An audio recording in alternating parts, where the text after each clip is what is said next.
Welkom bij Ranking McCartney, waarin ik, Erik Winkelman, met steeds een andere gast een ander album van Paul McCartney onder de loep neem. We hebben ieder een ranking van de nummers gemaakt en bespreken welk nummer wat ons betreft het mooiste is en welk nummer er wellicht af had gemoeten. Veel plezier bij Ranking McCartney. Deze keer in Ranking McCartney heb ik te gast Alain Timmers. Alain Timmers is een man die van vele markten thuis is. Hij heeft een evenementenbureau, Gigit, en hij heeft vele evenementen georganiseerd, waaronder de grootste band van Nederland en het McCartney 80 jaar tributeconcert in de Patronaat. Hij speelt ook in een band, Amsting Genootschap, en daarmee is hij in de Abbey Road Studios beland. Ik ben benieuwd wat Alain vindt van het album wat we vandaag gaan bespreken, Red Rose Speedway. We gaan contact maken met Alain. Hallo Alain! We hebben nog geen geluid. Ja, hoor je me? Ja, nou hoor ik je zeker. Oké. Even kijken, dan hebben we nog een groot licht achter. Ja, zo gaat het goed. Ja, zo, ik moet precies met mijn kop voor dat licht zitten. Dat heb ik Ja, anders nou heb je een soort aureool om je heen, dus perfect. Ja, nou ja, het is ook niet verkeerd. Ja, je bent ook een soort god, toch? Bijna wel, ja. Leuk je te spreken, man. Ja, wat leuk dat je meedoet. Ja, nou graag. Dus ik ben wederom zeer benieuwd naar wat je ons allemaal te melden hebt over de reden waarom we met onze roos in onze mond zaten net. Ja, Hè? ja, helaas, ik heb me gek gezocht naar de LP, want dit was mijn eerste McCartney LP die ik kocht. Ja. Ik moet hem ergens hebben, ik kon niet vinden. Ik kon alleen het CD-exemplaartje nog maar vinden.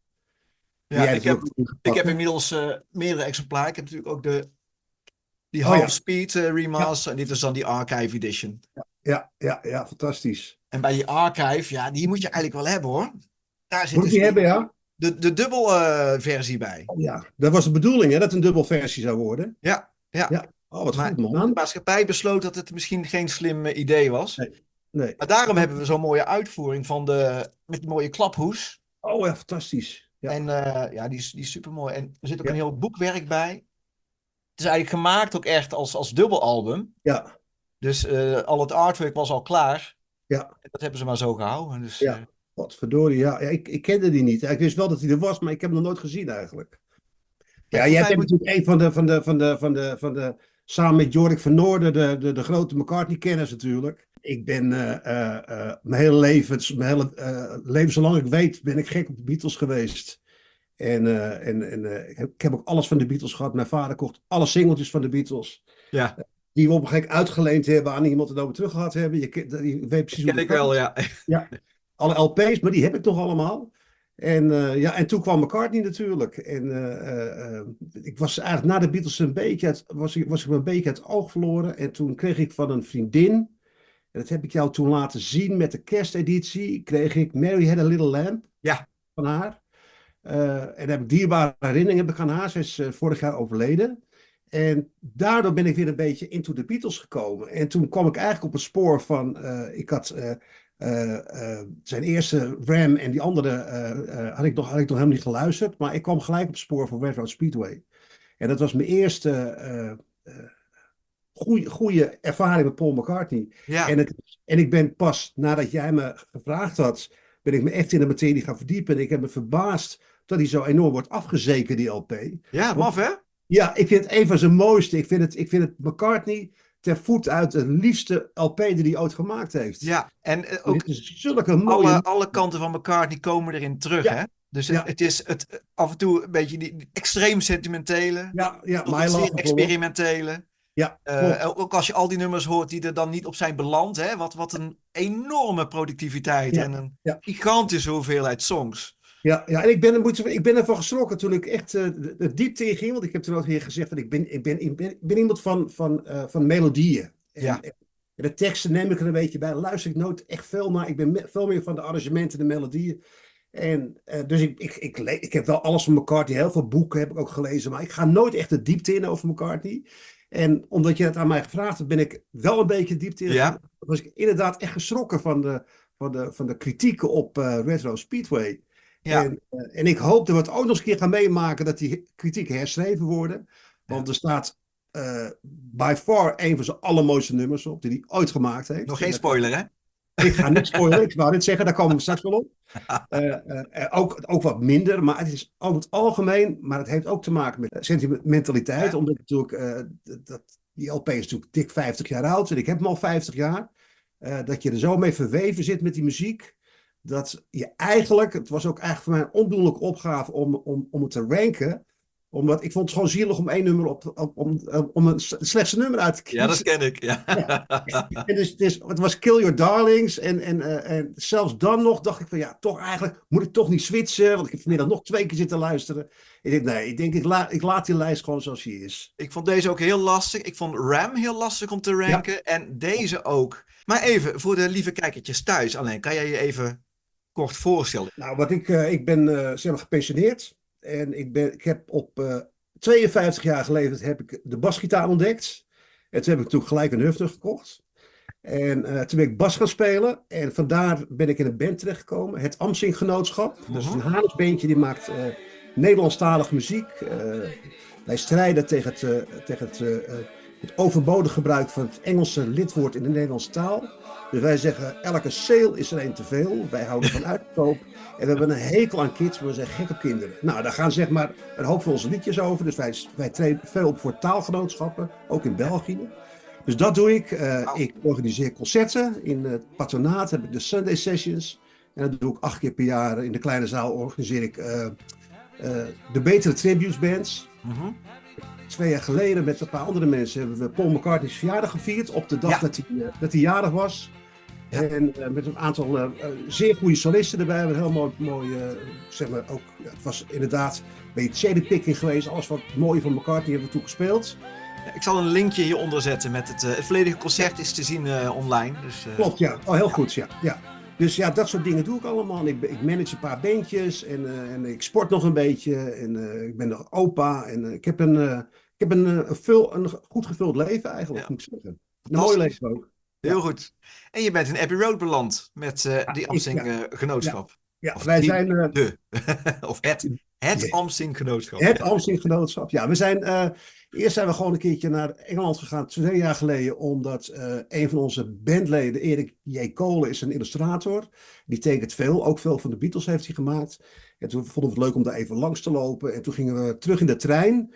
En toen kwamen we op het idee van, zouden we op Abbey Road gewoon niet in Abbey Road opnames kunnen maken? Toen ben ik gewoon gaan googlen. En dat kan dus gewoon. Je kan gewoon Abbey Road afhuren, de studio, een dag. Met een muzikant, of met een technicus, 2 technici erbij. Ja. En dat hebben we gedaan. En toen hebben we dus, zijn we voor afgelopen mei zijn we teruggegaan naar Abbey Road. En toen hebben we een dag lang zijn we in de studio geweest. Hebben we onze nummers opgenomen van het Amsing Genootschap. Dat zijn er 8. We hadden er 11 en 8 konden de toets van redelijkheid nog doorstaan. Ja. Die hebben we thuis hebben we die afgemixt en die gaan wij in, ik denk april, mei gaan we die LP en de CD gaan we presenteren. Daar te mogen opnemen. Dat je op de play zit waar Amy Winehouse heeft gezeten. Ja. Dat je op het tafeltje waar Paul McCartney heeft gezeten. Dat is, ik zou tegen elke muzikant zeggen, ga sparen en ga daar naartoe en ga opnemen. Het was voor mij het summum van de Beatle-ervaring die je kan hebben eigenlijk. Ja. Dus het is echt fantastisch, ja. Kan ik me helemaal voorstellen. Ja, heel gaaf, ja. Hoe jong was je toen je met de Beatles in aanraking kwam? Ik was... Nou, laten we zeggen dat ik 7 was. Ik ben van 1956. En in 63 zeg maar, begon het hier in Nederland een beetje lopen. Ze zijn in 64 in Nederland gekomen. En het mooie is, mijn neef, die was toen, die werkte in het hotel waar de Beatles liepen. En die heeft toen het hoofdkussen van Paul McCartney gejat. De kussensloop. Ja. Dat heeft hij per postzegels, heeft hij ze allemaal verkocht aan mensen voor een gulden, geloof ik. Of zo. Ja. Dus dat is, en zo ben ik er een beetje met... En mijn vader was gek van de Beatles. We hadden altijd de Beatles aanstaan. Mijn vader had een E-track apparaat in zijn auto. Daar had hij ook alle LP's of alle banden van de Beatles van. Dus ja, de Beatles loopt als een rode draad. Niet de Stones natuurlijk, hè, want in mijn periode was het of de Stones. Ja, precies. En zeker niet allebei. Want ik heb de laatste LP van de Stones gehoord, die is gewoon fantastisch. Dat is echt heel erg goed. Ja, top. Ja. Ja, dat is echt ongelooflijk als je zo'n leeftijd hebt. Hè, dat je dik in de 80 en zo kan knallen bent, nog, ja. En dat je nog kan knallen, ja. En dat is een voorbeeld voor ons allemaal. Zit jij nou aan de Guinness of niet? Altijd. Oh, wat lekker Tenminste, man. niet altijd dat ik altijd Guinness drink, maar bij de opnames drink ik Oké, altijd heel Guinness. goed. Ja, Jij hoort er zei ook net bij. A-Track. Wacht even iets pakken. Oh ja. Dat zijn toch deze Ja, dingen? dat zijn die. En Ja. mijn vader had een. Kijk, jij hebt hem ook nog in één trek ook. Ja. Mijn Ja. vader had ook een opnameapparaat, hè? Dus, dus hij kon hem in de auto afspelen, maar thuis had hij zo'n hele grote kast, had hij, zo'n ding. En dan kon je LP's omzetten in E-track. Oh, Dus leuk. dan, maar hij schakelt naar sporen over als hij aan het afspelen is, vaak Ja. midden in een nummer.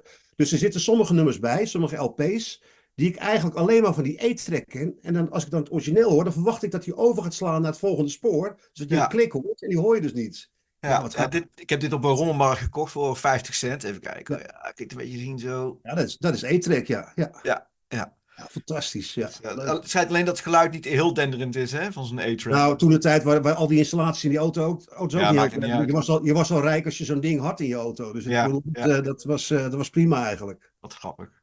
Ja, Zullen we eens beginnen met een quizje? ja niet te moeilijk hoor. Jawel. Oké. Ranking McCartney.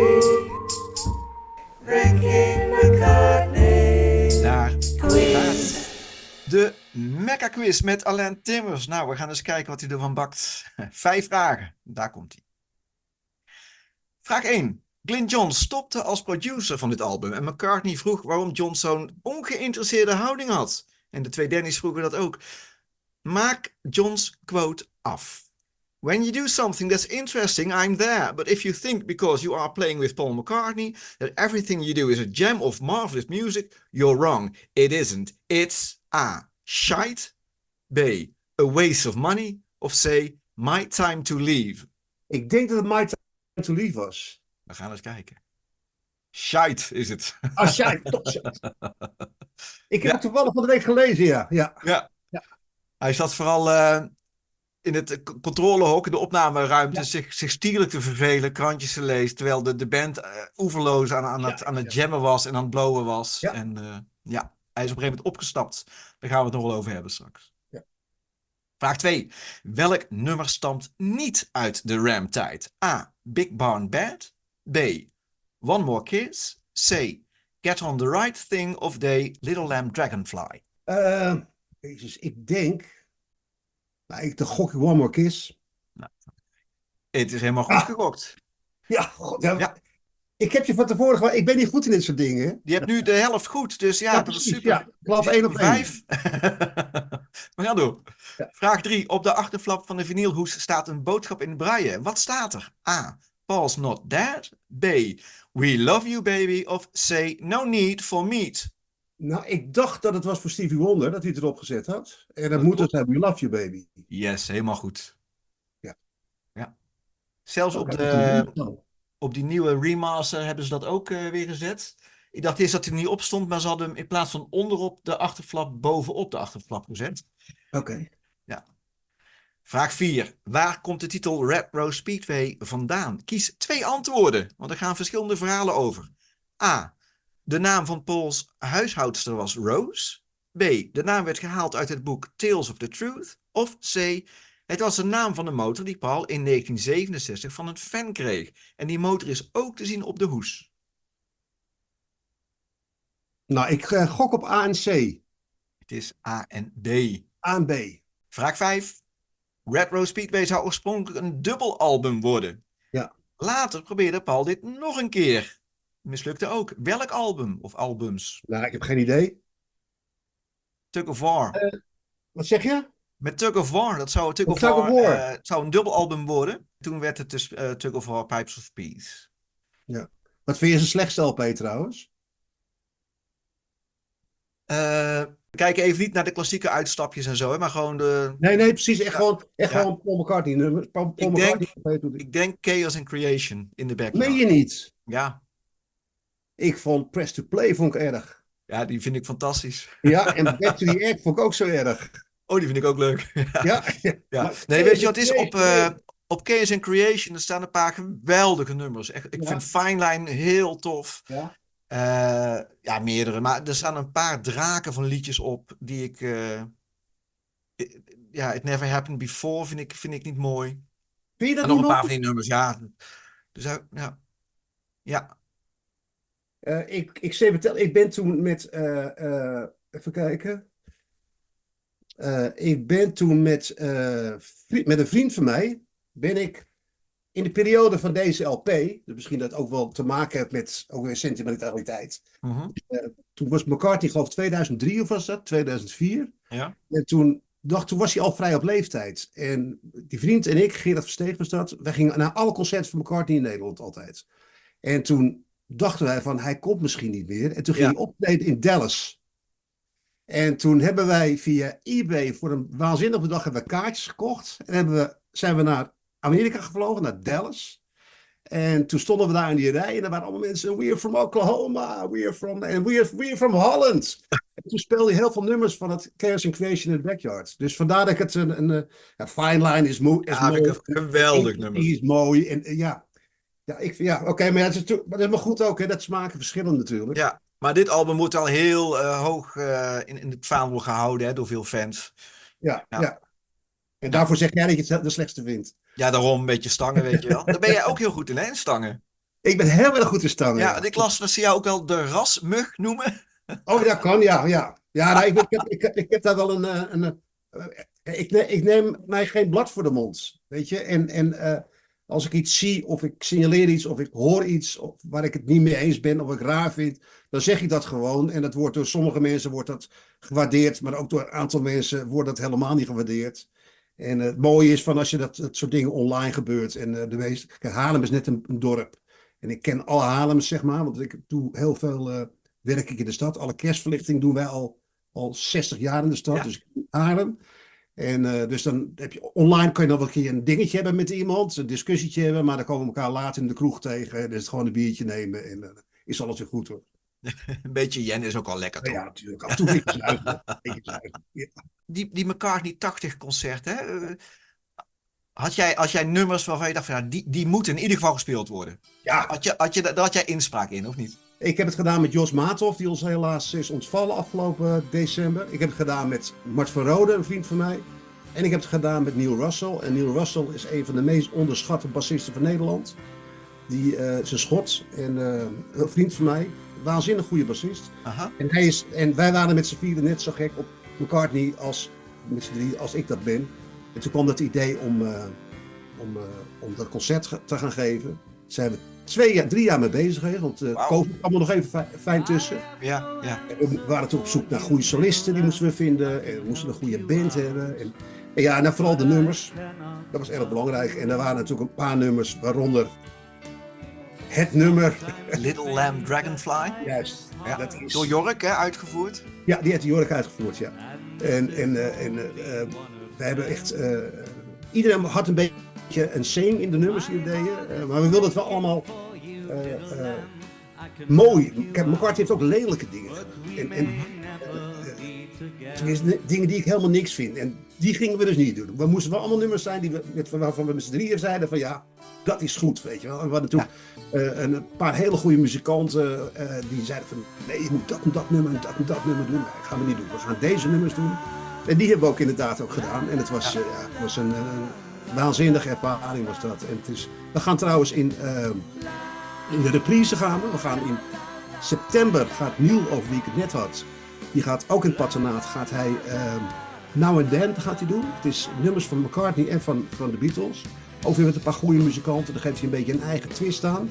Dus die zijn volop aan het oefenen. En dat is geloof ik uit 12 of 15 september. Als je in de buurt bent, dan ben je uitgenodigd. Nou, ik ga er heel graag heen. Okay, ook als ik niet in de buurt ben, dan kom ik wel in de buurt. Ja, nou, is goed. Bij deze dan. Uitgenodigd. Heel leuk. We gaan dus eventjes kijken naar een filmpje over Retro Speedway. Deze keer in Ranking McCartney het album Red Rose Speedway. Het tweede album van Wings, alhoewel het aan Paul McCartney en Wings wordt toegeschreven. De naamsverandering werd doorgevoerd in de overtuiging dat de onbekendheid van het publiek met de band verantwoordelijk was voor de zwakke commerciële prestaties van het debuutalbum Wild Life uit 1971. Het werd uitgebracht door Apple Records op 5 mei 1973, voorafgegaan door de leadsingle The Ballad My Love. Begin 1972 besloot McCartney om Wings uit te breiden tot een 5-koppige band door nog een gitarist toe te voegen, Henry McCullough. De band maakte in februari een korte tournee langs Britse universiteiten. Ze speelden in kleine zalen, vaak onaangekondigd, om de media-aandacht te vermijden. Ondanks het feit dat Wings geen album uitbracht in 1972, verschenen er 3 singles in voorbereiding op de opvolger van Wildlife. Give Ireland Back to the Irish, dat verbannen werd door de BBC vanwege de politieke opvattingen. Mary Had a Little Lamb, gebaseerd op een kinderrijmpje. En Hi Hi Hi, dat ook verboden werd door de BBC vanwege de verwijzingen naar drugs en de seksueel getinte tekst. De opnames voor Red Rose Speedway begonnen in maart 1972 in de Olympic Studio, met Glyn John als producer.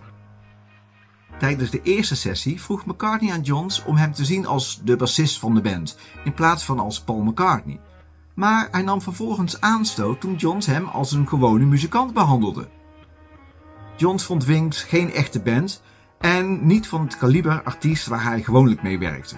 Volgens auteur Howard Sounds zat Johns al snel een krant te lezen in de controlekamer van Olympic, terwijl de groep marihuana rookte en doelloos jamde in de studio. Op 17 april vertelde Johns de pers dat hij was gestopt met werken aan het album vanwege een meningsverschil met McCartney. Oorspronkelijk was het de bedoeling om van Red Rose Speedway een dubbelalbum te maken, maar EMI stemde tegen. Ze waren van mening dat het materiaal niet van voldoende hoge kwaliteit was en was zich bewust van de bescheiden verkoop van de eerste 2 singles van Wildlife en Wings. Lane uitte later zijn teleurstelling dat er slechts een enkel album werd uitgegeven en zei dat Red Rose Speedway in zijn oorspronkelijke vorm meer een showcase voor de band was.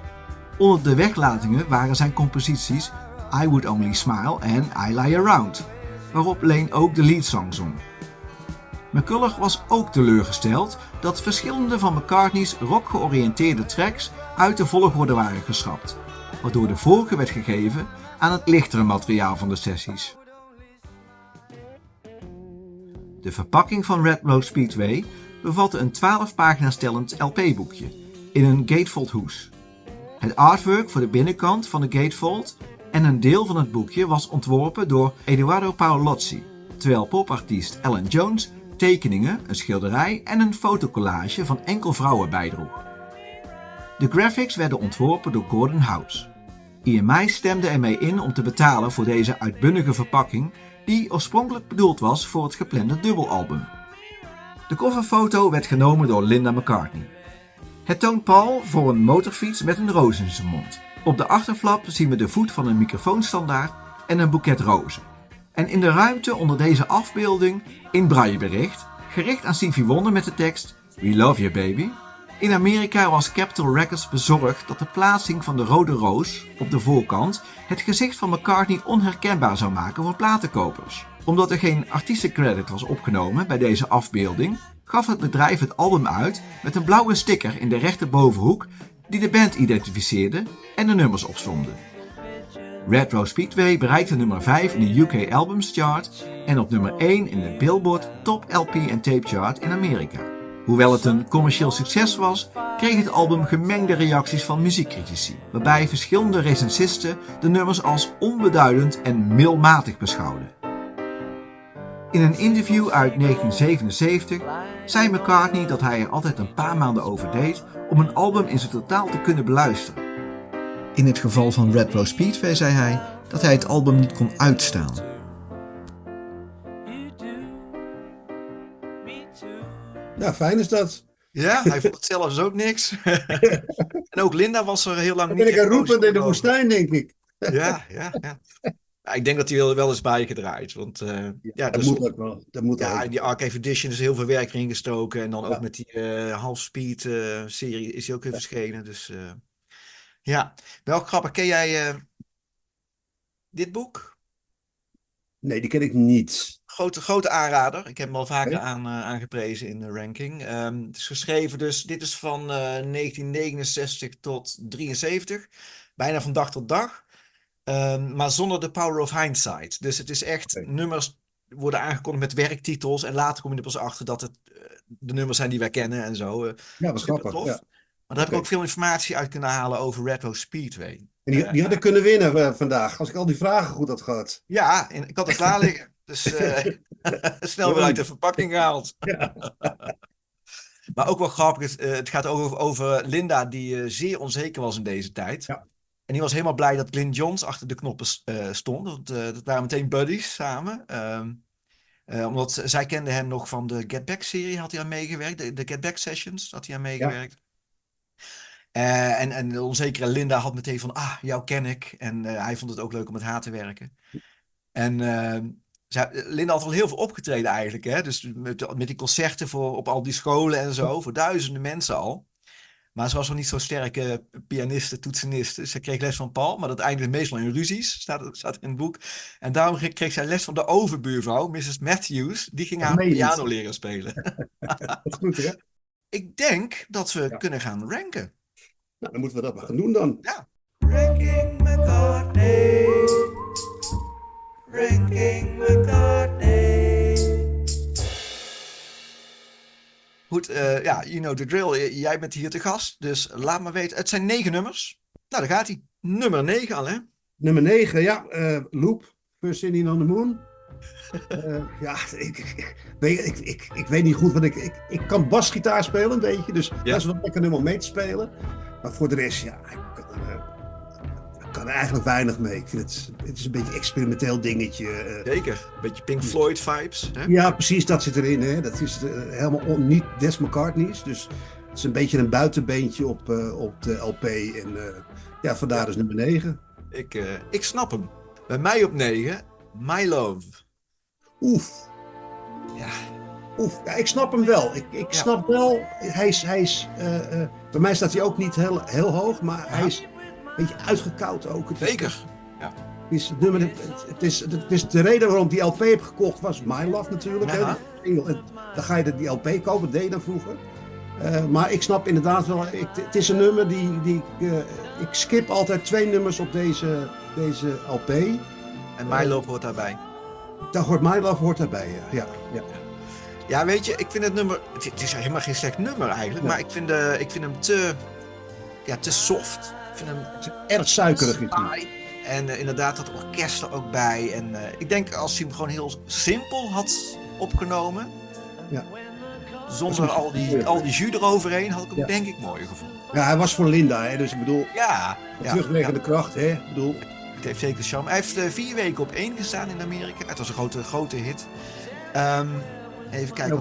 Tijdens herdenkingen veel gespeeld, hè, toen ze overleed in 98. Ja, ook die Tribute to Linda, geloof ik. Ja. Hij is inderdaad. Ja. Henry McCulloch, ze ging op een gegeven moment in Top of the Pops dit uitvoeren. En Henry McCulloch, die was hartstikke dronken. En die werd daar door de rookeffecten misselijk. En die heeft direct na het einde van het nummer heeft hij op het podium overgegeven. Ik heb gezocht naar de beelden. Die waren er niet. Nee, die waren niet in. En wat McCartney ook vertelt erover, hij had een solo helemaal bedacht. En voordat ze gingen opnemen met het orkest, kwam Henry McCulloch die hem toefluisterde: vind je het erg als ik de solo verander? Ja. Ik heb daar een fragmentje over. Gaan we even kijken. Ja.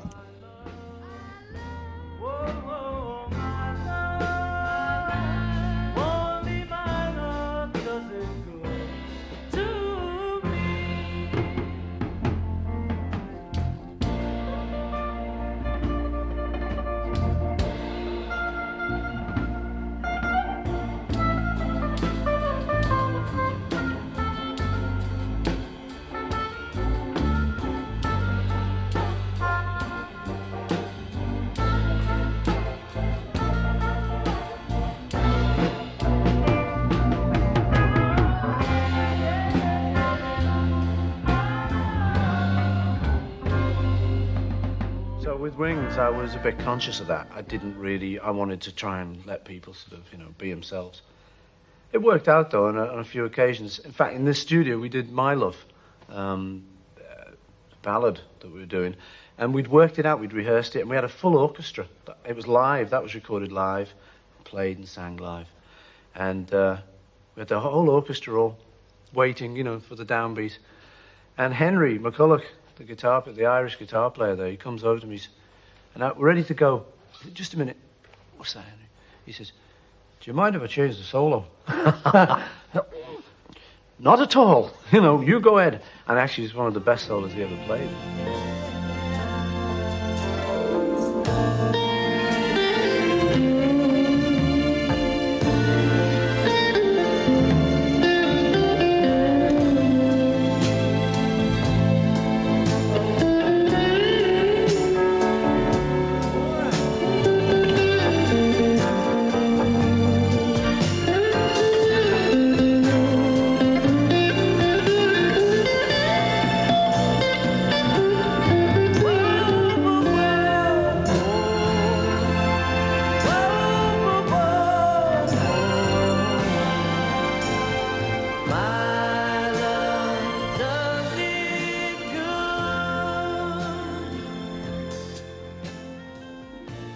Nou, verbetering hè, die solo.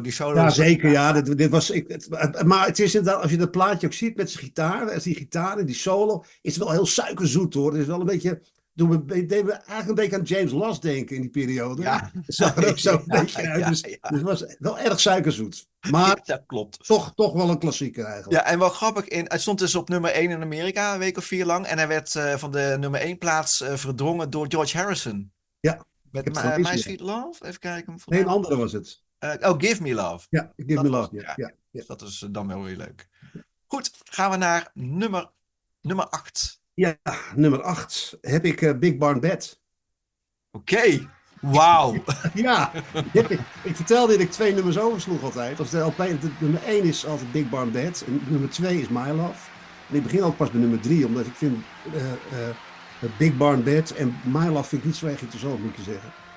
Hoewel, ik luisterde vanmiddag nog een keer naar Big Barn Bed. Het is toch beter dan ik dacht. En dan, Ja, dat is moeilijk hè? ja, nee, het valt een beetje buiten het hele concept van die LP. Hè. Die is toch een beetje, het zijn lieve liedjes, leuke liedjes, lekker meezingliedjes. En dus Big Barn Bed is een klein beetje meer up-tempo, meer wat ietsje rauwer, zeg maar. Ja.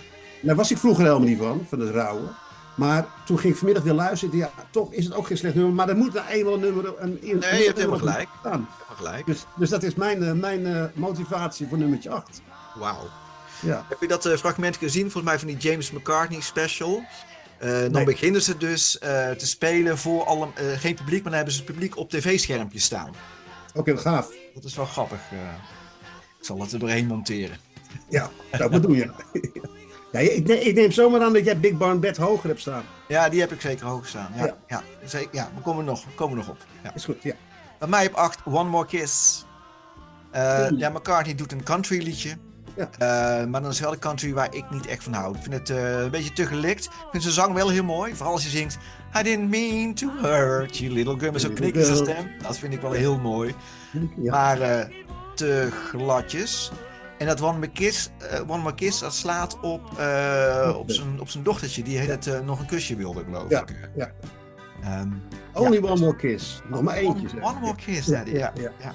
Dus dat is wel weer grappig. Een beetje country western. Ja, klopt. Ze hebben er best wel lang over, een 8 uur durende sessie om dit nummer erop te krijgen. Ze vulden 3 16-track tapes met allerlei versies. En de dag later begonnen ze met take 60. Toen namen ze nog 26 takes op. En take 85 is het uiteindelijk geworden. Niet normaal. Maar je vertelde net dat ze de hele dag aan het blowen waren. Ja. In de studio. Dus daar sta ik ook niet van te kijken. En toch vind ik het wel een grappig nummer. Ja, nee, dat klopt. Het zijn lekkere meezingers allemaal. Ja, nee, absoluut. Ja. Only one more kiss. Ja, ik vind het geen slecht I nummer. didn't mean to hurt you, little girl. Ja, ja. Make it one to remember. Ja, meteen gaat een heel nummer af, hè, in je hoofd. precies, Dat ja, is perfect, hè? Gaat op de automatische piloot, ja. Ja, inderdaad. absoluut. Ja. Goed, ik blader eventjes naar nummer 7. Get on the right thing. Het is het oudste nummer natuurlijk. Hè. Die is geloof ik 71 of net die 70 geloof ik. Ja, kan me niet bekoren. Niet echt nummer vind ik eigenlijk. Oké. Nou, mijn nummer 7. Hou je vast. Ah nee hè? Little Lamb, Dat meen je niet. Dragonfly. Kan je dat nou doen man? Hey, nou, ik vind het een mooi nummer. Ja, met Op een 7. bepaald punt. En dan vind ik hem... Er zitten een paar dingen die ik echt irritant vind. Oh, wat is dat? McCartney op een paar punten het gewoon slecht zingt. Is het zo? Echt, als op het moment dat hij zijn kern met de kikkerstem opzet, dan haak ik af. Dat zou kunnen, ja. Ja. Als je Het dat begint prachtig. Even kijken. Even kijken hoor. Het is een van de oudste nummers hè, die hij heeft opgenomen daarvoor. In de Ram-sessies was hij daar al mee bezig. Jojo Lane zingt mee, het achtergrondkoortje, hè, de vrouw van Danny Lane. Maar goed, ik vind het heel mooi akoestisch gitaarwerk. Een heel mooi begin. Het grootste gedeelte van het nummer vind ik prima. Maar dan gaat hij op een gegeven moment zijn modulatie in. En dus op een gegeven moment gaat hij heel erg geknepen zingen. Ja, en dat vind ik echt zeer doen. En dat maakt het nummer echt kapot voor me. Is dat waar The Years Ahead will show? Dat Dragonfly, The Years Ahead will show. Ja. Dat is zo schitterend. Ja. En dat fluitje ertussendoor. En het... Ja, nee, ik snap het hoor. Ik vind de melodie heel mooi. Ik vind 80% van dat nummer mooi. Alleen die paar keer als hij... Nee. Hou maar op, anders ga ik er ook op letten. En dan vind ik het misschien ook niet. Sorry, ik zal meteen ophouden. Goed. Het verhaal was... is het hierbij over... dat hij een lammetje... Ja, het is eigenlijk een ode aan een lam dat stierf in zijn huis. Ze hadden een ziek lammetje gebracht. Dat was heeft het nog niet overleefd. Hij had het lammetje gekregen, dat was stervende. En er werd gevraagd of hij ervoor wilde zorgen. En dat schijnt een verhaal te zijn, maar er schijnen ook andere het zou over een vegetariër kunnen gaan. Want het zit ook een bepaalde tekst in dat je zou kunnen... Je moet geen vlees eten, want het is het begin van zijn vegetarische periode, meen ik, of zo. Ja. Dus dat zou het ook kunnen. Maar het is gewoon ik vind het het allermooiste. Zet hem op de hele dag. Ik blijf er de hele dag met heel veel plezier naar luisteren. Dat gaan we doen! Ik ga er toch even op... Nou ja, oké. Ja, goed. Okay. Dan gaan we naar nummer 6. Nummer 6, Single Pigeon. Vind ik al zich een heel mooi nummer. Ja. Het wordt alleen maar mooier nu natuurlijk. Ja. Ik vind het gewoon een mooi, simpel zoals McCartney is. Zoals hij mooie teksten. Sunday mornings fight about Saturday nights. Ja. Dat is een geniaal zinnetje, vind ik. Ja. Weet je, en dat soort dingen, dat vind ik gewoon, daar kan ik helemaal in verdrinken. Ook in die net, kan ik het helemaal heerlijk vind ik dat. Ja, en ik vind dat pianootje ook zo mooi. Single pigeon. Begint zo heel lieflijk en zijn stem fantastisch. Ja. En weer een liedje over een vogel. Ja, dat wordt gezegd, maar het gaat eigenlijk gewoon over verkering die uitgaat. Ja, klopt. Ja. Dus het is over een duif, ja. Ik heb een filmpje gemaakt over McCartney en liedjes van hem met vogels in de titel. Oké. Daar komt hij. Blackbird singing in the dead of night. Take these broken wings and learn to fly. All your life you were only waiting for this moment. And you'll know what love is for. I'm a bluebird, I'm a bluebird, I'm a bluebird, I'm a bluebird. Yeah. Single pigeon through the railings. Did she throw you out?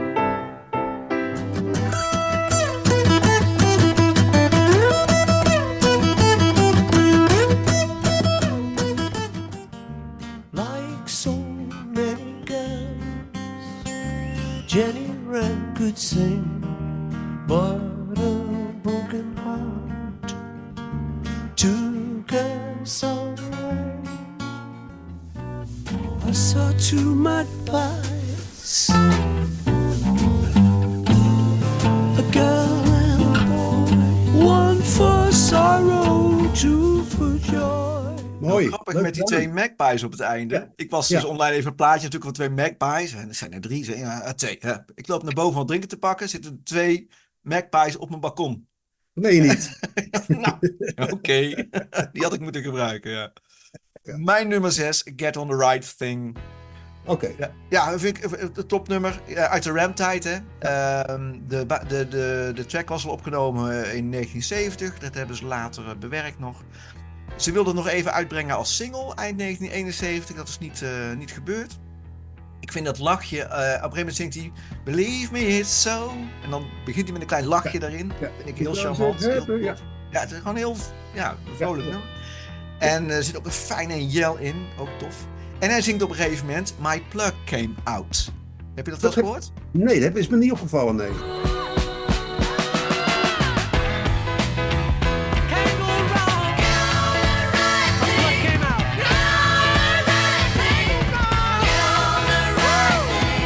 What's really right? Vraag me toch al welke plug dat is, want zijn gitaar deed het nog gewoon. En Ja, zijn deed het ook. En zijn microfoon ook. Het is gewoon zijn buttplug geweest. Dat moet kan niet wel anders. geweest. Dat kan niet anders. Zijn vegetarische buttplug. Ja. Goed. Nummer 5. Nummertje 5. One More Kiss. Vind ik Nou, vertel. een heerlijk, ja. Jij zei net van, gaat inderdaad over zijn dochter, hè, dat hij liep te, dat heb ik dan ook maar gelezen, maar dat hij liep te zeuren. Zoals ik bij mijn kleinkinderen ook, om nog een kusje, geef opa nog een kusje. En dat op mijn kleinzoon en tegen ja, opa nog 1 kusje. Only one more kiss. En dat is, nou ja, Ja, dat perspectief is een schattig liedje. En dus snap het is ik. gewoon een leuk nummer, vind ik. Absoluut. Ja. Ja. Bij mij op 5. Ja, de medley. Oh, Super mooi, echt fantastisch. Hold Me Tight, Lazy Dynamite, Hands of Love, Power Cut. En ik vind dan Hands of Love vind ik de leukste. ja. Die klinkt het fijnst en Dat is ook weer dat dingetje, ja. I can get over myself. Ja, fantastisch. Lekker fris nummer. Ook het begin vind ik mooi, dat Hold Me Tight. Ja. En die akkoorden, dat is de Circle of Fifths. Dus hij gaat een heel cirkeltje af van alle akkoorden. Ik heb Jork gevraagd of hij daar een uitleg voor dummies voor wil geven. Dus ik hoop dat hij daarop reageert. Het gaat gewoon om de relatie tussen de akkoorden. En waarbij de afstanden kwinten zijn. En die zijn het nauwst aan elkaar verbonden, die 2 akkoorden. En als je dat allemaal met elkaar verbindt, dan heb je een soort eeuwig doorlopende cirkel die je kan maken. Dus je hebt bijvoorbeeld van Harry Nilsson All I Think About Is You, een prachtig nummer. En dat begint ook met een intro, dat is ook een soort kwintencirkel. Dan heb je iets van...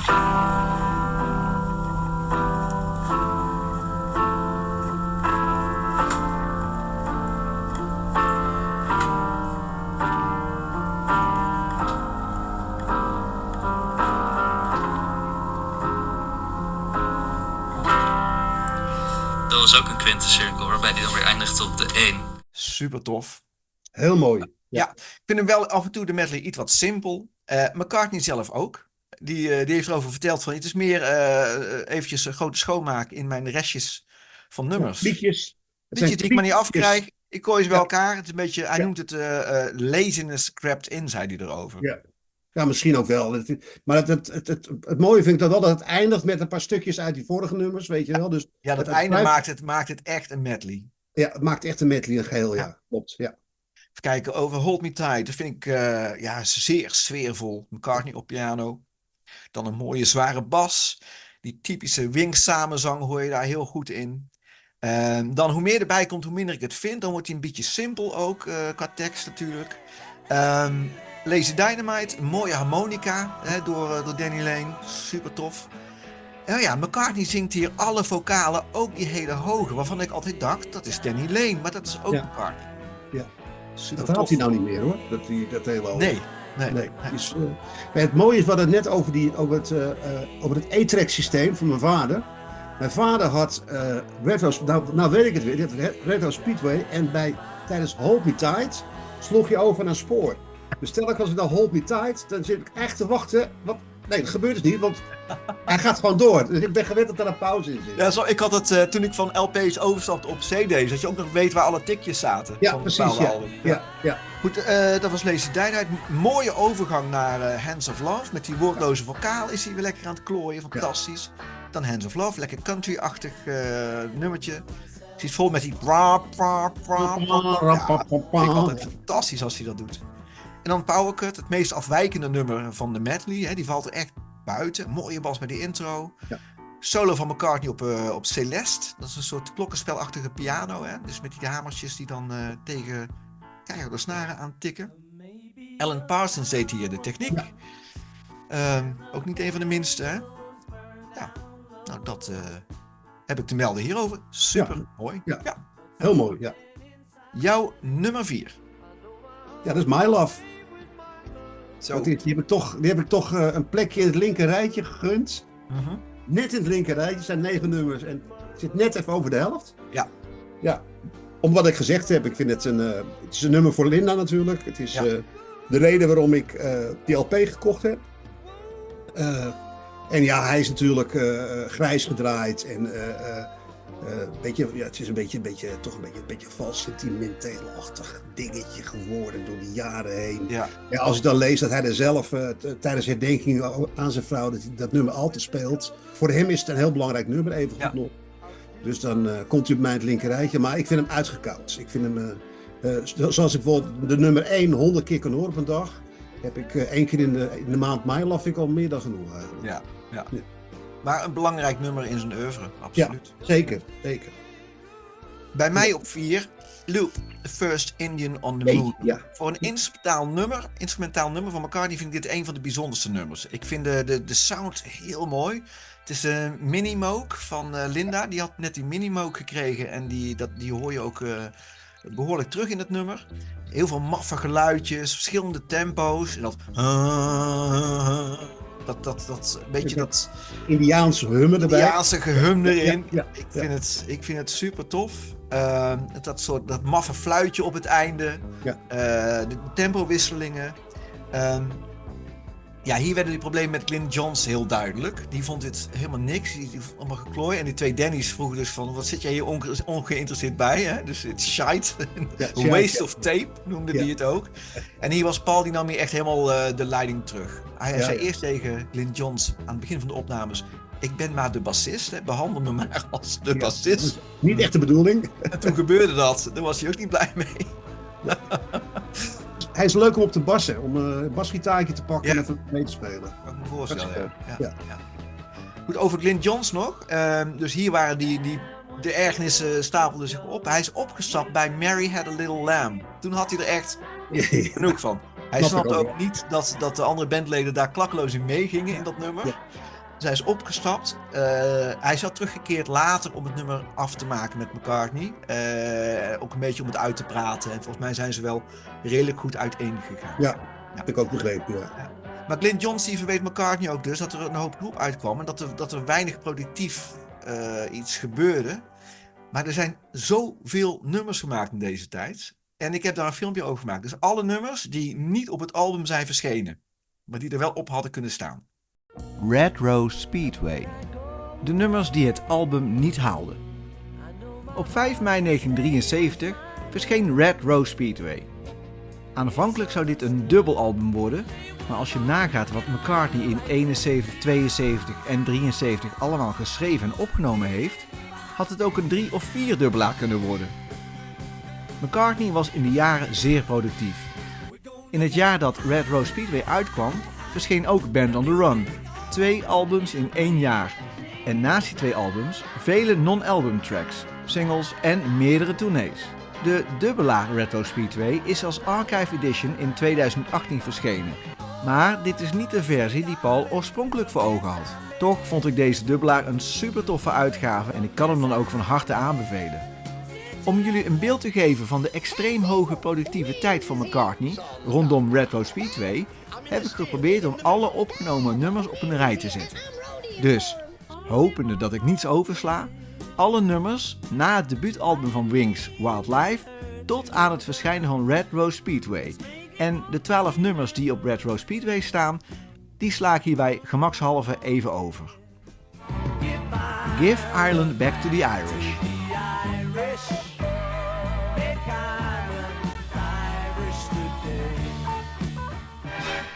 Gotta Sing, Gotta Dance.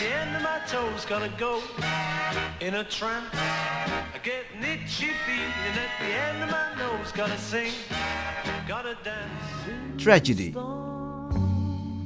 Comes the sun from the stars, my talk has come. You've gone from me. Oh, tragedy. Mama's Little Girl. Little girl, singing like a skylark, mama's little girl. You better give me some time for this heart of mine, 'cause I just can't take it all in. I Would Only Smile. never very far. And if I'm at any time asked if I've known love, I would only smile. Thank You Darling. Well, I wanna thank you. 'Cause I want to thank you. Mary Had a Little Lamb. Had a little lamb. Its fleece was white as snow. The Mess. Oh, see, darling, what a mess I'm in. Best Friend.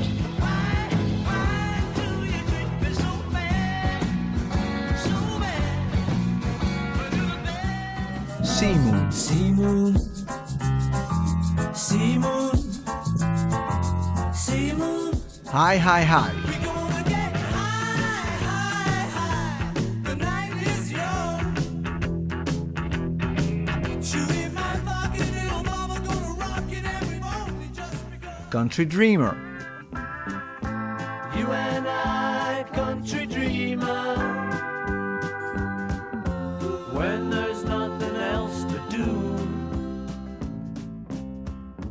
Me oh my. Night Out.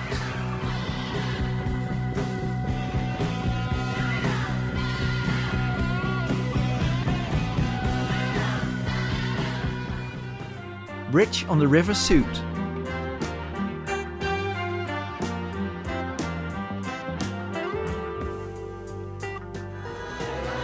I Lie Around.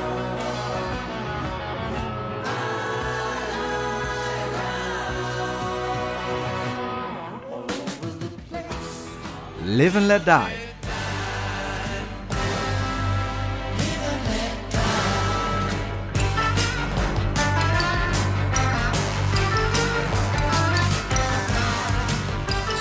(1882).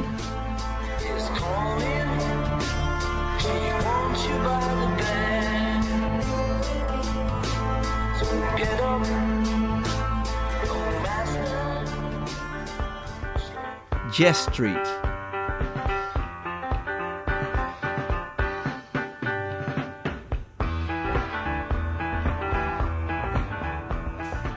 Zoo Gang.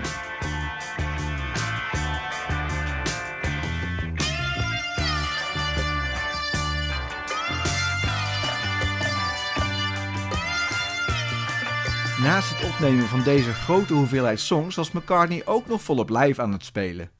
Maar liefst 3 tournees in deze periode. In het Verenigd Koninkrijk 11 shows tijdens de University Tour, gevolgd door 26 shows tijdens de 1972 Wings Over Europe Tour en daarna 21 shows tijdens de Wings 1973 UK Tour. Een productief ventje die Paul. Niet normaal, hè? Absurd. Ja. Probeer zelf maar eens een liedje te maken. Ik ga een liedje maken, probeer een liedje te maken en denk nee, dat bestaat dus al, weet je wel. En hij schudt ze zo. Hoppatee. Ja, echt, het een nog beter dan de ander. En, Ja. Geniaal. Ik kan niet anders zeggen. Tussen de tournees door. En, Ja, en en andere dan hebben ze- projecten, want hij was hier volgens mij ook nog met ook nog anderen aan het produceren in deze tijd. En voor anderen aan het schrijven. Ja. Absurd. Ja, het is een... ja. Voor hetzelfde had hij zijn talent nooit ontdekt. Hè? Was hij misschien treinmachinist geworden. Ja, Weet je wel? Hadden we dit allemaal gemist. Ja, dan had hij waarschijnlijk op treingebied iets heel bijzonders gedaan, weet je wel. Ik denk het wel, ja. Waarschijnlijk Dan wel. was NS altijd op tijd geweest. Ja. Uitvinding van McCartney. Proost. Hey, ja, proost. Ja. Ja, proost. Dan gaan we naar de top 3. Ja. De medley staat bij mij op 3. Ja. Dat is, doet een beetje denken aan het einde van Abbey Road. Hè. Dat is ook een beetje, zo'n beetje medley-achtig iets. Allemaal heerlijke nummertjes die je lekker kan meeblaren. En mooie zinnetjes erin. En ik vind het het is dan weliswaar een kliekjesding. Maar het is al met al vind ik het gewoon een heel mooi nummer geworden. Ja. Als je het als één nummer moet beschouwen dan, hè. Welke vind je het fijnste van de medley? Ik denk... ik vind ze allemaal... Powercut vind ik, omdat hij er een beetje buiten valt, vind ik hem eigenlijk mooi. Ja, het is ook herleidbaar, hè? Dat heeft met die stroomstoring te maken toen de tijd. Ja, met die concerten op die scholen, hè? Die onverwachts belden die aan bij scholen, kunnen wij hier spelen. En dan in de aula zo. Hè? En dan die tijd viel heel vaak de stroom uit. Ja. Dus dit vind ik eigenlijk, het is allemaal mooi, maar ik vind Power Cut eigenlijk het meest bijzondere van de nummers. Ja. Mooi hoe die nummers weer combineert, hè, op het einde. Inderdaad. Ja. Dat hij even terugkomt. Daar solo's die al die themaatjes weer pakt. Ja. En, tof. Ja. Oké. Bij mij op 3, When the Night. Ja, ik vind het jammer dat hij zo kort duurt. Ik vind hem super tof. Prachtig begin. Piano. En dan van die plokkende gitaren. Een beetje dat Spaans klinkt dat. Ja, dat vind ik heel en zijn tekst allitereert ook heel mooi. You taught me how to swing and sway. Ja. Het is ook lekker om mee te zingen. Dat is, heel fraai gedaan. En dan in die solo doet hij die nep kazoo weer. Dat heeft hij ook gedaan in dat nummer van Ringo Starr, hè? She's 16. Ik laat hem even horen. Komt-ie.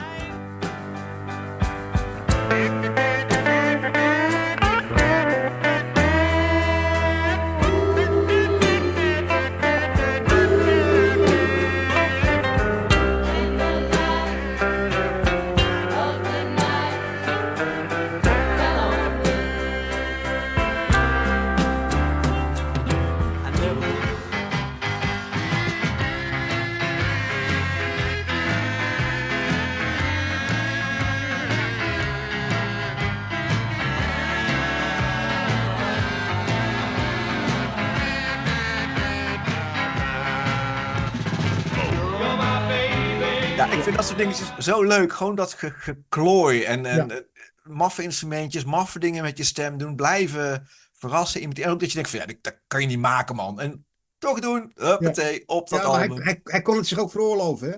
Ja. Hij komt met een hoop dingen komt hij weg ook. Nummer 2. When the Night. Ja, fantastisch nummer. Fantastisch nummer. Echt heel erg goed. Inderdaad, dat heb ik gezegd, een beetje kort. Hadden we wat langer gewogen. Maar het is een heerlijk met het tweede stemmetje erin. En met koortje op de achtergrond. En ook die yellow, zijn stem op het einde. Als hij er aan het schreeuwen is. Ja, fantastisch. Ja, hoe vaak heb ik al fantastisch gezegd vanavond? Ik denk wel heel veel keer. Heel veel, ja. Meer superlatieven kan ik niet uit mijn mouw schudden. Ik vind het gewoon, het is ook fantastisch. Het is als jij al zo lang, meer dan 60 jaar in de top staat. En nog steeds alles wat je doet, dat het gewoon goed is over nagedacht. Het enige, als we over een nadeel moeten praten van elkaar, vind ik die marketing erachter. Dat vind ik toch wel heel ernstig. Dat telkens die nieuwe uitgaves van cd's, nieuwe uitgaves van LP's. Maar ook inconsequent. Ze brengen ook dingen uit waarvan je denkt van, daar hebben we er al 10 van. Ja. Bijvoorbeeld die Archive Edition, super tof project, is goed bezig en dan opeens stopt het voor een paar jaar. En dan komt McCartney 3 voor de 10e keer uit in een ander kleurtje. Ja, dat vind ik gewoon schandalig. Maar wat zou hij daar zelf van vinden? Ik bedoel, hij moet daar toch zijn fiat aangeven. Dus, en om het geld hoeft hij het, geloof ik, niet meer te doen. Ik dacht dat hij wel redelijk verdient had in zijn carrière. Ja, die kan wel aardig boterhammetjes smeren. Ja. Precies, misschien wel 2 ook. Dus ja, ik snap de beweegreden niet goed erachter. Nee. Dus ik heb op een gegeven moment gezegd van, ik had alle LP's of cd's van McCartney had ik. En die extra edities en zo, daar ben ik nooit aan begonnen. Want ik denk, ik heb hem al, weet je wel. Dus, ja, snap ik, ja. Dus ik kan er nog gewoon blijven. Er zijn mij ook grenzen aan het verzamelen, maar die archives vind ik echt fantastisch. En ik ben nu ook wel een beetje in de bootlegs beland. Ja, ik heb dan die Cold Cuts. Daarop zijn ook heel veel restjes van Retro Speedway. Dus daar kende ik al die nummers al van die niet op Red Rose zijn verschenen. Dus Cold Cuts zou eigenlijk uitgebracht worden als album. En dit zijn eigenlijk allemaal die non-album tracks. Of gewoon nummers die in de studio op de planken liggen. Allemaal versies van Cold Cuts. Maar draai je ook wel eens wat anders dan McCartney? Want ja, zeker. Ja. Je bent niet zo eentje die dus alleen maar... Absoluut niet. Nee. Ik vind eigenlijk... er zijn weinig stijlen die ik oversla. Alle kanten op. Ja, bij mij ook hoor. Mij gaat ook alle kanten op. Maar McCartney heeft natuurlijk een speciaal plekje. Dat is... Dat Maar bij is McCartney kan ik echt zo, dat komt natuurlijk ook door ranking denk ik, maar echt in zo'n album belanden, weet je wel. Een tijdje dat ik heel vaak weer dat album draai, omdat Ja. de zon lekker schijnt, weet je wel. Of Ja. als het een tijdje niet zo lekker gaat, dan is het weer een ander album wat ik vaak opzet. Ja, ik ken Ja. dat. Ja. Ja, heel bijzonder. Ja, absoluut. Ja. Maar mooi dat de muzikant je dat kan geven, het gevoel kan geven. Hè? Dat je als je Ja. iets opzet, dat je daar gewoon vrolijk en blij van wordt. En Ja. je uit die uit het zwarte gat weer Ja. getrokken wordt. Die donkere deken om je heen, dat hij er even afvalt. En dat je denkt, ja, Ja. lekker. Mijn nummer 2 is Single Pigeon. Oh ja, Ja, snap ik ook wel. ze pakten hier instrumenten die ze niet gewend waren. Dus McCartney speelde hier trombone, Danny Lane saxofoon en Danny Seibel die speelde een cornet, een soort blaasinstrument. Ja. Dus dat is wel grappig. Ja. Ja, Single Pigeon inderdaad. Het gaat dus over een jongen die ruzie heeft gehad op zaterdagavond en de zondag een beetje eenzaam rondloopt. Ja. Dwaalde vogel, eigenlijk een eenzame vogel. Dat gevoel kennen we allemaal wel een beetje. Hè? Dat je de volgende ochtend denkt van, shit. Ja, Een beetje ruzie hebt Saturday lopen morning fight about Saturday Saturday night. night, ja. Ja, Dat is wel tof. Ja, McCartney vertelt erover hij is een vogelliefhebber. Ja. Dus, hij vroeg Lijkt liep het ook een met filmpje. zo'n vogelboekje om te kijken wat er allemaal vogeltjes allemaal in zijn buurt rondvlogen. En dit nummer, hij zag een eenzame duif zitten en er kwam meteen een verhaal in omhoog. Waarom is die duif alleen? Ja. Er kwam voor mij nog een meeuw bij, een tweede couplet. En zo. Single Seagull, ja, klopt. Ja, Ja. Single Seagull, ja. Ja. Dat was het, ja. Heel verhaal. Nou goed, als je het hele verhaal wil weten, daar staat het. Staat genoteerd. Staat genoteerd. We gaan naar nummer 1. Ja, nou ja, dat Ja, ik weet het. moet duidelijk zijn. Dat is het allerbeste, allermooiste nummer ooit gemaakt. Die ook toen gespeeld is met een concert dat we toen georganiseerd hebben. Wat ik gewoon elke dag kan horen. En dat is Little Land Dragonfly. Het heeft alles. Het heeft een opbouw. Het heeft mooie harmonieën. Het heeft een mooie tekst. Het is, voor mij is het McCartney in optima forma eigenlijk. Ja. Ik denk, hij heeft heel veel mooie nummers gemaakt. Maar dit is van alle nummers die ik voor de geest haal, de nummers die ik dan hoor, blijft dit gewoon mijn favoriet alle tijden. Allermooiste wat hij gemaakt heeft. Terwijl hij het zelf nog wel eens zo bijzonder vond, geloof ik. Ja. Maar ik vond het zelf. Maar ik val toch een beetje buiten de toon, geloof ik. Want ik heb een hele aparte smaak. Want jij hebt precies hele andere nummers als ik. Ja, maar ik- misschien ligt het wel aan mij hoor. Want... Nee, dat ligt helemaal. Dat is over smaak valt niet te twisten. Maar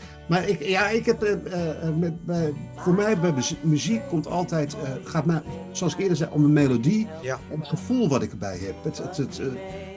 Dus het is niet gewoon kritisch luisteren naar een nummer. Nee, die tekst, daar luister ik later wel een keertje naar. Maar dat moet me pakken. En dit nummer heeft me gepakt en dat laat me nooit meer los ook.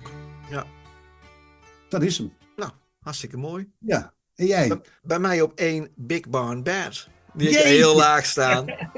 Wat grappig. Maar ja, als je het hebt over melodie, ik vind hierin die koortjes en zo, ik vind het heel erg fraai. Hoe ze, ik vind het gewoon een heel sfeervol mooi nummer.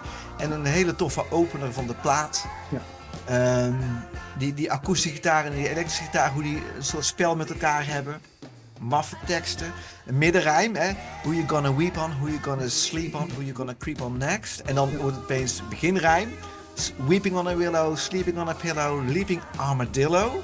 Ja, wat is dat eigenlijk? Een armadillo is een gordeldier. En Ja, toen ja. dacht ik van, kunnen die springen? Er zitten van die longe beesten. Ja, ze hebben die hele kunnen kort... springen. Ze kunnen springen, let op. Ik heb een filmpje Oh, gevonden. dat ben ik benieuwd, ja.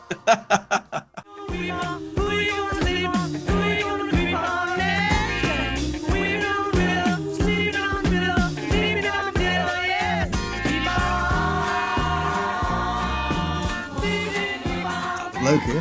Leaping armadillo. Ja, en je zegt het nu, hè? Ik vertelde dat ik vanmiddag nog een keer die LP eens goed aan het beluisteren was. En toen dacht ik, ja, Big Barn Bad is eigenlijk helemaal niet zo'n slecht nummer. En eigenlijk die koortjes zijn ook wel mooi. Dus Ja, die koortjes, man. ja, die Echt koortjes super. zijn mooi. Ja, ik had hem, als ik het nog een keer over zou doen, zou ik het beslist hoger zetten, hoor. Maar Ja. ja, dan moet ik weer een ander naar beneden halen. Dus Ja, ik heb ook nog van allerlei dingen zitten wisselen, hoor. ja, Dus, dus heel moeilijk is het. ja. Maar de Leaping Armadillo, die trok me over de streep. Dat, Ja. Precies. Ja, Over ja. de tekst. Hij zingt die tekst al voor het eerst op Ram. Oké. hoor je al een voorstukje van Big Brown Bad. En een outrootje zingt hij het ergens. En die tekst hoor je ook in een band, The Masters Apprentices. Die hebben een liedje, 5.10 Man. Ik zal even laten horen. Dus ik laat eerst horen waar hij de tekst misschien van gejat heeft, bewust of onbewust. Dan het voorstukje op Ram en dan hoe het uiteindelijk op Red Rose terecht is gekomen. Who's that coming round the corner? Tell me, who's that coming round the bend?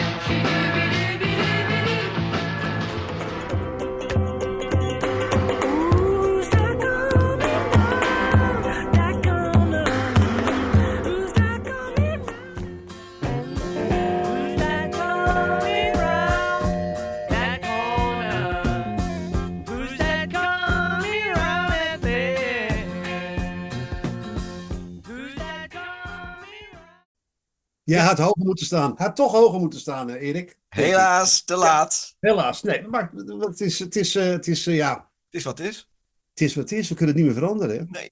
Eén keer gezegd, blijf gezegd. Joh, maar als ik nou mijn ranking moet weggooien en ik moet hem volgende week opnieuw maken, Is hij anders. dan is hij anders. Ja. Ja. Het is Ja, zo dat is moeilijk. het. Ja, ik weet wel wat er helemaal bovenaan en onderaan moet staan, maar daartussenin, ja, weet je. Dat hadden wij ook toen wij bezig waren met nummers uit te zoeken voor het Paul McCartney 80 concert wat we gedaan hadden. Het was echt, als je daar praat over Kill Your Darlings, was het Ja. echt, het was een slagveld. Het was echt, we hadden allemaal lijsten gemaakt van welke nummers we er graag in wilden. En dan op een gegeven moment kom je maximaal 24 nummers hadden we bepaald die we konden. Ja, en het was echt, en dan moest je nummers eruit gooien. En dan later nog zelfs denk je van, oh, we hadden dat er ook in moeten gooien en dat. Dus dat is echt eigenlijk een ondoenlijke taak was dat. Ja. Ik moet je zeggen, ik moet nog steeds terugkijken. Ik heb toen die avond heel intens meegemaakt en er heel lang mee aan gewerkt ook. Ja. En meestal de dingen die ik dan gedaan heb, dan dat terugkijken, dat doe ik eigenlijk niet zo vaak. Het is heel raar. Ik heb bijvoorbeeld de grootste band van Nederland heb ik georganiseerd. Oh ja, daar wilde ik het ook nog over hebben. Ja. Die grootste band van Nederland. Heb je Ja. 2 of 3 keer 3 georganiseerd? keer hebben we het gedaan, ja. We hebben de eerste keer was in 2016 hebben we 1 nummer gedaan.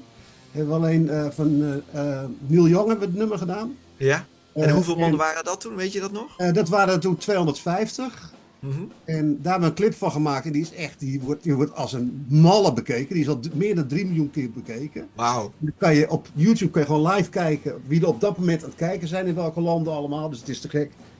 De tweede keer hebben we de jaren 50, 60, 70, 80 en 90 en de nullies gedaan. Daar allemaal nummer uit. Dat waren er toen iets van 450. Ja. En de laatste keer, dat was 2022, mei. Toen hebben we gewoon een x-aantal nummers. Ik geloof een nummertje of 8 hebben we gedaan. Dat was in de sporthal. En dat was ook zo gaaf, jongen. Wij deden toen Rockin' in the Free World. Dat was het eerste nummer wat we deden. Ja. En we hadden geen idee hoe we dat moesten doen. Want ik had die gozer gemaild in Italië. Die dus de Rockin' 1000 heeft gedaan. Hè, met 1000 artiesten. Ja. Hoe hij dat nou gedaan had, maar die reageerde niet. Dus we moesten zelf dat wiel opnieuw uitvinden. En dan dachten we, nou, ik ga het sowieso doen. Met koptelefoontjes op en een metronoom erbij. En een dirigent erbij. En een voorbeeldband die dus gaat voorspelen. Ja. En het staat opgesteld op die grote markt in Haarlem. En ze gaan dat nummer spelen. En het was in 1 keer kippenvel. Het was kippenvel. We stonden gewoon te huilen van emoties. Wauw. Zo enorm gaaf. Dus dat heb ik 3 keer gedaan. Maar ook dat moet ik nog Denk je dat Neil Young dat ook gezien heeft? Weet ik niet. Ik weet wel dat ik elke keer de helft van de opbrengst moet ik teruggeven aan Neil Young. Dat weet ik wel. Maar hij is goed betaald. Dit sluit mooi aan bij bij de eerste van mijn laatste 2 vragen. Is, wat zit er voor jou aan te komen binnenkort? Nog leuke nieuwe projecten? Ja, nou, ik vertelde de presentatie van Ja. onze LP. Abdijweg, hè, heet het. Niet Abdijweg, ja. Abdijweg. Dus dat zal in april zal dat zijn. En dan hebben we een aantal concerten die ik organiseer. Dus ik heb een hele goede David Bowie tribute binnenkort, patronaat. Ik heb een Donna Summer tribute band, de beste van Europa. Donna's Hartstaf, mensen, houd het in de gaten. Daar zijn we volop, dus een 13-mans formatie. En daar gaan we, even kijken, over 2 weken gaan we in Haarlem bij Two Generations gaan we spelen. Dus daar ben ik mee bezig. Ik ben bezig met een Supertramp tribute band. Dat heet Super Tribute. Ook heel erg goed. Nou, dus daar ben ik dan bezig om dat een beetje weg te zetten en een beetje manager man. te spelen. En ja, gewoon dus al die dingen waar ik energie van krijg, dat wil ik heel graag doen. En er zijn ook wel eens dingen, bijvoorbeeld met de grootste band van Nederland, de laatste keer. Dat kost me dan te veel energie en is te veel trek aan het dood paard en dat doe ik dan niet meer. Nee, Maar ik moet wel altijd van project naar project leven. Dus ik ben nu 68 word ik en ik moet wel telkens een doel hebben. Ik ken mensen die zijn gepensioneerd, die gaan op de stoel zitten, zitten de hele dag tv te kijken. Die ken ik van mijn leeftijd ook. Dus Ik snap er helemaal niks van. Nee. Als ik 1 dag al niks te doen heb, denk ik, godverdorie, die ga ik wel wat verzinnen. Dus heel herkenbaar. Ja. ik heb toen ook, toen op een gegeven moment werd onze burgemeester werd bedreigd. Burgemeester Wiener, dat was 2018. En toen hebben we met 3 mensen een demonstratie opgezet. En toen, dat was op de Grote Markt. En wij dachten, nou, als er 100 man komt, weet je wel, dan is dat al knap. Dus die hele Grote Markt stond helemaal vol. Televisie was erbij en het was echt zo enorm gaaf om dat mee te maken. En die betrokkenheid van die mensen bij die burgemeester, om te laten zien van wij staan achter je, weet je. Ja. En dat was ook zo'n echt een schitterend project die je dan met heel veel mensen kan doen en waar je heel veel plezier en lol en het doet ertoe, dat is ook mooi. Ja, precies. Precies, het doet ertoe. Af en toe doen we ook wel eens dingen die er een beetje toe doen. Maar vaak doen we dingen die er helemaal niks toe doen. Zoals dit. Nee, maar dit is toch hartstikke gaaf. Ja. Het is leuk om een passie te delen. En dan kijken hoe je er tegenaan kijkt. En je ziet dat jouw nummers compleet anders gerankt zijn dan mijn nummers. Maar, de liefde voor McCartney blijft natuurlijk. Ja. En je mag blij zijn dat je gewoon nog steeds van McCartney kan genieten. Dat hij nog steeds in het nieuws is. En dat hij wordt 82, wordt hij. Ja. En John Lennon, die is al langer dood dan dat hij geleefd heeft. Ja, hij heeft het ook af, ja. Dat is wel heel raar. In 1980 is hij doodgeschoten. Jeetje. Dat is 44 jaar geleden. Ja. Wauw. En hij was 40 toen hij doodgeschoten werd, geloof ik. Dus het zijn echt van die hele... Dus het zijn... Je moet zelf die slingers ophangen, hè? Ja, als jij zelf de slingers maar blijft ophangen, het is een dom cliché, maar zo is het wel. Je moet het leuk maken en je moet het spannend maken. En dan maakt het niet uit of je 50, 60, 70 of 80 bent. Mijn moedertje, die wordt 93. En ik had laatst een concert georganiseerd in het patronaat van Gerard Alderliefste. Ik weet wie die kent. Ja, ken ik. Ja. Mijn moeder is Française en die woont al vanaf 1952 in Nederland. En... ik had Gerard Alderliefste, die deed allemaal Franse nummers uit de jaren 60, 70, 80. Julien Clerc, nou noem ze allemaal op. Ik zeg, kom je? Ik zeg, ga naar het patronaat. Ik had een stoeltje voor neergezet. En dat mensen zitten genieten. En daarna, ik wilde haar naar huis brengen. Want ze woont nog steeds zelfstandig, midden in de stad, midden in Haarlem. Ik zeg, zal ik je naar huis brengen? Ja, maar wat gaan jullie doen? Ik zeg, wij gaan nog even de kroeg in. Ja, maar dan ga ik ook met jullie mee de kroeg in. En dan vraagt ze elke week van, is er nog wat in het patronaat? Wat goed. Dus die hangt ook zelfs nog steeds de slingers op. Ja, te gek. Dat is een mooie levensles. Helemaal te gek, ja. Toch? Ja. Allerlaatste vraag is, McCartney die staat morgen bij jou op de stoep. Ja. Wat ga je hem vragen? Hij geeft antwoord op wat je maar wil. Ja, ik denk dat als ik of ik mijn liedje wil spelen, of hij Little Land Dragonfly wil spelen voor mij. Dat zou ik doen. En voor des, alle vragen zijn hem al gesteld. Ja. Alles is al, maar alleen al om in zijn nabijheid te mogen zijn. En om te mogen kijken hoe hij dan, want hij kan ook hij is heel normaal. Hè? Hij wordt wel eens een keer door mensen aangesproken in de bus. En, weet ik veel. Je ziet of er wel eens foto's verschijnen dat hij in de metro zit. Ja, bijvoorbeeld. Hij heeft over gezegd, mensen geloven toch niet dat ik het ben. Ja, als ze het geloven, dan komt er misschien een leuk gesprekje uit. Ja, precies. Dus wat dat dan gaat, zal hij best wel benaderbaar zijn. Maar ik zou gewoon zeggen van, joh, hier heb je, ik zou er natuurlijk, hij is linkshandig, ik ben ook linkshandig. Dus ik heb nog wel een linkshandige gitaar die ik zou zeggen, ga lekker 1 of 2 nummertjes voor me spelen. Ja. En dan dat zou ultiem zijn. Gaat nooit gebeuren, maar je moet altijd blijven dromen. Hè? Je weet Ja, zo is het. Ja. Is het. Alain, dankjewel. Dat is me een waar genoegen. Ja, Erik, mij ook. En ik hou je in de gaten met alle concerten die eraan gaan komen. Ja, is goed. Jij komt in september naar Haarlem toe. Beloofd, ja. Beloofd, en dan gaan we naar Patronaat toe. Gaan we een hapje eten. En dan gaan we zelf dat niet van maken. Oh, dat is hartstikke leuk. Ja, te gek. Bij deze. Oké. Hey, hartstikke leuk, man. We spreken. Fijne avond nog. Hey, hetzelfde. Bedoel. Oké, doeg. Doei. Ranking McCartney.